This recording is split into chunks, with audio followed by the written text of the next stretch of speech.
Bienvenue dans Révèle-toi, le podcast qui te donne des clés pour oser vivre la vie qui te ressemble. Aujourd'hui, j'ai envie de te parler de la guerrière qui est en nous, du mode guerrière que l'on prend parfois, et à son opposé peut-être la créatrice, la magicienne. C'est aussi bien sûr valable au masculin, le guerrier, le magicien, le créateur. Je vais continuer à parler au féminin parce que souvent il y a plus de femmes qui écoutent et puis parce que moi-même je suis une femme, mais c'est bien sûr valable pour tous les genres. Ce matin, je parlais avec une personne qui a suivi plusieurs de mes ateliers d'art-thérapie et elle m'a dit cette phrase qui m'a arrêtée et qui m'a amenée à faire ce podcast aujourd'hui. Elle m'a parlé de passer du mode de guerrière au mode de je m'aime, je suis. Et aujourd'hui, j'ai envie de te parler de cette guerrière, de la guerrière qu'il y a parfois en nous et de celle qui vient après et qui continue peut-être à se battre, mais d'une autre façon. Donc peut-être de la créatrice. Et donc du coup, quand elle m'a dit cette phrase, passer du mode guerrière au mode je m'aime, je suis moi, de celle qui est dans le combat à celle qui est dans la création, ça a tout de suite résonné très fort en moi et je me suis dit, ah oui, c'est ça. Par le passé, j'ai aussi été cette guerrière et je le vois parfois chez les personnes que j'accompagne également. Et ce que j'ai vu, c'était pas un trait de caractère. Pardon. Ce que j'ai vu, c'était plus un trait de caractère, je dirais même. Ce que j'ai pensé par le passé que ça pouvait être une façon d'être, de qui j'étais, ou de qui sont les autres personnes.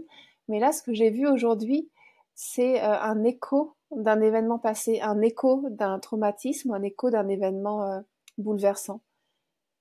Quand il nous arrive un événement chamboulant, il y a une partie de nous qui bascule et qui se met dans ce mode combat, et on entre dans une forme de survie. Vous connaissez sûrement les fameux freeze, flight, fight.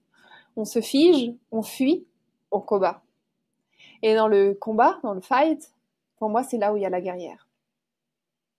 C'est cette partie de nous qui prend les choses en main, qui serre les dents, qui se lève, qui ne veut plus jamais être prise par surprise, qui dit plus jamais ça. Et parfois, ça vient de loin. Ça peut venir de blessures de l'enfance, de choses non digérées, qui n'ont pas pu être vues, exprimées, accueillies. Ça peut aussi arriver plus tard d'une maladie, d'une séparation, d'un déménagement parfois qui nous chamboule totalement parce qu'on perd nos repères, un deuil, un changement brutal, voilà, comme je disais. Et c'est des moments où tout à coup on n'est plus en sécurité. Et si cette guerrière n'est pas vue, n'est pas entendue, et si on lui donne pas le message que le combat est fini ou qu'on peut répondre à, à nos besoins du moment, ben, elle reste là. Elle reste comme silencieuse, aux aguets, et c'est elle qui répond aux situations du quotidien. Elle est prête à partir au front, même quand il n'y a plus de danger. Et voyant le danger dans tout ce qu'elle a vécu, elle continue à le voir dans ce que vous vivez aujourd'hui. Je me rappelle, moi, une époque où je me disais souvent, j'en ai marre de me battre, j'en ai marre d'être forte. Comme si c'était une obligation de répondre avec cette guerrière, de répondre par le combat, par la force. Et il n'y avait pas d'autre option possible quelque part dans ma façon de faire.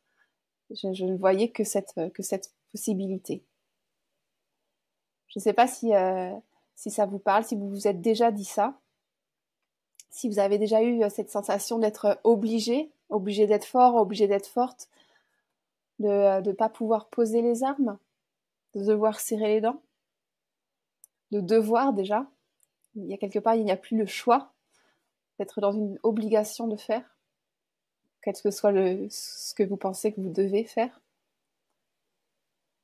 Je me rends compte qu'à un moment de cette vie, dans ma vie, j'ai été cette guerrière, une guerrière qui s'aimait pas trop, qui pensait qu'elle n'était pas assez, qui pensait qu'elle devait lutter pour pouvoir avoir le droit d'être, qui pensait qu'elle devait se transformer pour valoir quelque chose, pour être mieux, et qui donnait une tonne d'exigences sur comment elle devait être, qui portait, une tonne d'exigences sur comment elle devait être, comment elle devait devenir. Et elle pensait aussi qu'elle devait faire attention, que le monde était difficile. Elle avait une idée sur comment les choses devaient être et sur les passages obligés. Est-ce que vous pensez qu'il y a des obligations? Est-ce que, vous êtes dans la position où vous choisissez votre vie, où vous choisissez ce que vous voulez vivre? Ou est-ce que vous pensez qu'il faut faire des choses et que vous êtes obligé de? Alors bien sûr, il faut faire des choses dans le sens, il va falloir prendre soin de soi, se nourrir, il y a des choses qui sont obligées, mais à part ces éléments vitaux et je dirais presque fonctionnels du quotidien, finalement, on n'est pas obligé de faire grand-chose. Et si on décide, si on choisit de faire les choses, c'est une position très différente. Et finalement, on se rend compte que parfois, il y a des choses qu'on ne souhaite plus faire et d'autres qu'on souhaite faire par contre. Voilà, dans cette posture de guerrière, pour moi, il y a beaucoup de solitude, beaucoup d'épuisement aussi, beaucoup de je dois y arriver, éventuellement je dois y arriver seule. Et c'est comme ça, je suis obligée. Et peut-être d'autres croyances, la vie est dure, euh, une croyance que j'ai entendue de ma grand-mère, il faut souffrir pour être belle. Euh, voilà, toutes peut-être ces choses où il y a une espèce de combat, de lutte dedans. Ben, là, notre corps, il est dans un mode de survie. Et c'est un endroit où il y a beaucoup de stress aussi. C'est quelque chose qui est vraiment ancré parfois dans le corps et qui a une réponse inconsciente à un monde perçu comme dangereux. Et finalement, ça peut être, et c'est vraiment ce sur quoi j'ai envie de mettre l'accent aujourd'hui, c'est que cet événement, c'est pas forcément quelque chose que vous vivez de façon présente, mais que ça peut être une habitude qui est arrivée du passé. Euh, que ce soit que vous le portiez de vos ancêtres ou, d'événements qui sont passés dans votre vie. Et finalement, cette mode guerrière, cette guerrière en vous, a peut-être pas vu que le danger n'était plus là et continue à se battre. Alors, bien sûr, si le danger est là, c'est important qu'elle soit là. Et on n'est pas là pour dire que c'est pas... Enfin, je ne suis pas là pour dire que c'est pas important parfois de prendre position et... Alors, je dirais de se battre. Moi, je suis pas quelqu'un pour se battre avec les armes, mais de prendre fortement position pour soi et de se défendre s'il y a besoin. Mais, euh, mais en tout cas, quand c'est un mode automatique et qu'on va dans le monde en lutte en tant que guerrière, c'est une façon d'appréhender le monde qui est très différente et qui construit aussi autour de nous des rencontres différentes. Alors comment on passe du mode de guerrière à un mode de créatrice, de magicienne, de magicien? Comment on passe d'un endroit de peur, de méfiance, de combat, à un endroit où on peut s'abandonner sans s'abandonner soi-même? Comment on peut revenir à cette confiance en soi, en la vie, à cette confiance en ses sensations, en ses intuitions? Comment on reprend une position qui est douce, où il y a du soulagement, du souffle aussi, ça respire, où il y a de l'espace, il y a un espace d'accueil aussi. Quand la vie t'a déçu, quand des gens t'ont trahi, quand on t'a blessé, quand tu n'as pas été écouté, n'as pas été accueilli, que ce soit par tes parents, par des proches, par la société, par toi-même parfois, ou que les défis qui t'arrivent sont trop incompréhensibles, comment tu fais pour t'accueillir là-dedans, pour accueillir ce qui est, et puis pour te réaccueillir? Parce que quelque part, avancer dans la vie, oser les changements, c'est laisser disparaître ou oser abandonner des parts de qui on était pour accueillir qui on devient. Et là-dedans, il y a aussi des loyautés à qui on a été, mais aussi à notre famille, à notre environnement. Et parfois, ça demande aussi de changer d'environnement, d'abandonner quelque chose qu'on aimait et qui a été juste un temps pour quelque chose vers lequel on tend. Voilà. Quand j'écrivais ce texte tout à l'heure, il y a une colombe qui s'est posée sur mon balcon. Et voilà, je me disais, je vous le dis, je trouvais ça beau. Comment lâcher prise sans se lâcher soi-même? S'abandonner avec confiance. S'abandonner à la vie, mais pas pour la fuir, mais pour s'ouvrir, pour revenir vers quelque chose de plus doux et de plus vivant. Un endroit où on décide de créer et où on n'est plus dans la réaction. Savoir vraiment, j'ai écrit dans sa chair, c'est-à-dire pas juste avec la tête, mais ressentir qu'on peut se faire confiance. Pour moi, ça passe par accepter de voir cette guerrière, par la reconnaître, par l'honorer pour tout ce qu'elle a permis. Et certainement, à un moment, elle nous a sauvé la vie. Et puis un jour, après l'autre, revenir à ce qui nous met en joie profondément. Oser croire de nouveau qu'il y a d'autres possibles. Et que ce soit quand je me fais accompagner ou quand j'accompagne moi-même, pour moi, il y a toujours ce fil de se reconnecter à cette part d'enfant en nous. Alors là, pas forcément l'enfant blessé, mais justement l'enfant, la joie de l'enfant qui était là. Et après, bien sûr, écouter l'enfant blessé, écouter les parts, mais là ce dont je parle, c'est plutôt cette vivance, ce que souvent ont les enfants de vie, ce qui frétille, ce qui aime de façon spontanée, ce qui ose. Et se rappeler que même dans la tempête, la vie est de notre côté. Qu'il y a toujours une bonne raison et que ce qu'on traverse, c'est pas pour nous détruire, c'est pour nous porter. Ça peut être challengeant, hein. Mais en tout cas, même dans les challenges, c'est ce que j'ai pu expérimenter. Alors oui, il y a les peurs, les doutes, les tensions.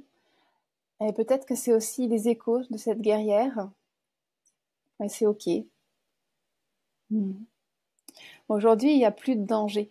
En tout cas, s'il n'y a plus de danger, parce que si vous êtes encore dans un endroit en danger, du coup, c'est différent. Mais en général, aujourd'hui, il n'y a plus de danger. Et quand on reste encore dans ce mode de combat, alors c'est nous-mêmes qu'on abîme. C'est le corps qu'on fatigue. Il y a des douleurs qui peuvent apparaître. Et c'est là que quelque chose nous dit je veux souffler. Ou alors on refait les mêmes schémas et on ne comprend pas, on a l'impression de se heurter de nouveau à des murs. Et on a l'impression de toujours devoir se battre, de toujours devoir faire, de toujours devoir être forte. Voilà ce que j'avais envie de vous partager aujourd'hui. C'est important pour moi de ce passage de la guerrière à la magicienne. Oui, d'une force qui est dans le combat à une force qui est plutôt dans la création. Et pour moi, il y a aussi de passer d'une position de victime qui se défend à une position plus libre de créatrice, quelqu'un, enfin vraiment, je n'ai pas d'autre mot que créatrice, mais vraiment être créateur, créatrice de sa vie, et donc d'oser la rêver et de poser les pas pour la réaliser, sans se dire il faut que je fasse comme ça, mais justement en s'ouvrant toutes les possibles. Et si tout était possible, quels seraient vos choix? Souvent, on oublie de s'ouvrir les possibles et il y a beaucoup de choix qu'on ne voit même pas. Voilà, je suis curieuse de savoir comment ça résonne pour vous, pour toi.